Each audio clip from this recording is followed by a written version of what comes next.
இறைமூப்பு பிணிஷாக்காலம் இல்லாம சரி தேவர்களை மாதிரி தக்க தக்க தக்கன்னு இருக்கணும். சரிதான். நேர இறைவன்கிட்ட போயாச்சு. ஆமா, அவன்கிட்ட போனதான் கிடைக்கும். இறைவா, தேவர்கள் மட்டும் எப்படி இத்தனை அழகாக இருக்கிறார்கள்?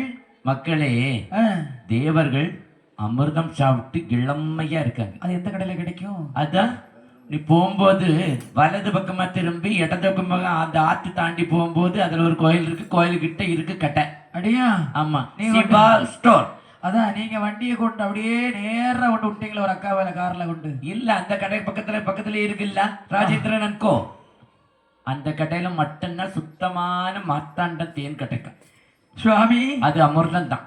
அந்த அமிர்தம் கடைய வேண்டும் நாங்கள் என்ன செய்ய வேண்டும் சுவாமி? கடை என்னன்னா, சரி, ஒரு தயிர் கடையணும்னா என்ன செய்வோம்? தயிர் கடையணும் என்னென்ன வேணும் சொல்லுங்க பாப்போம். ஒரு பானை, சரி, ஒரு மத்து வேணும், சரி, சுண்டை காய்ச்சின பால் வேணும், ஆஹா, மாறு ஒரு கயிறம் வேணும், சரி, மாறு ஒரு எனக்கு 16 வேண்டாம், ஒரு 18 18.5 அதுக்குள்ள ஒரு உட்கார்ந்து மங்க போதும். உட்கார்ந்து ஐயா மாத்தி சொல்லாதுங்க ஐயா, இது 18 இல்ல 81. என்னையா இப்படி சொல்லிட்டேரு? பார்த்த தெரியலையா? மாத்தி போட ஐயா. 81 ஒரே நிறையும் உப்பா இருக்கு. அந்த 81 மாத்தி போட்டா 18 தானேயா? 81 மாத்தி போடலாம். இதான் எப்படி மாத்தி போட்டாலும் 81 தான். சரி, அப்படி அழகாக அந்த தயிர் கடைய வேண்டுமானால் சரி, ஒரு பானை வேண்டும், ஒரு மத்து வேண்டும், கடைவதற்கு ஒரு கயிறு ஒன்று வேண்டும், கண்டிப்பா அழகாக சுண்ட காய்ச்சிய பால் ஒன்று வேண்டும். ஆமா ஆமா, இத்தனை இருந்தால் மட்டும் போதுமா? போதாது. வேற என்ன வேண்டும்? மங்கியும் என்று சொன்னோம்ல. ஆமா, சொல்லி இருக்கிறோம். போற வழியில எங்கேயாவது இருப்பாங்க ஒரு வயசான பாட்டியம்மா இருக்கும். மதியம் வரும்போது குட்டு அழகா எப்படி தயிரை கடைச்சிட்டே எரியும். அப்படி தயிர் நாங்கள் மட்டும் அந்த அமிர்தம் கடைய வேண்டுமானால் நாங்கள் மட்டும் கிடைந்தால் போதுமா? ஒரு கை தட்டினா என்னைக்கியா ஓசை வரும்? எங்க தட்டி பாரும் பாப்போம். காத்து தான் வருது. அடியா? ஆமா, இப்படி தட்டினா 2 கையும் சேர்த்து தட்டினா டக்குன்னு சத்தம் கேட்கும். சரிதான். இப்ப ஓசை வரும்.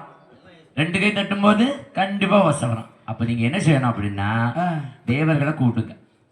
நீங்க அவங்க கிட்ட சண்டை போடாதுங்க, பாசம் பண்ணுங்க. எப்படினாலும் உங்க அண்ணன் தானே.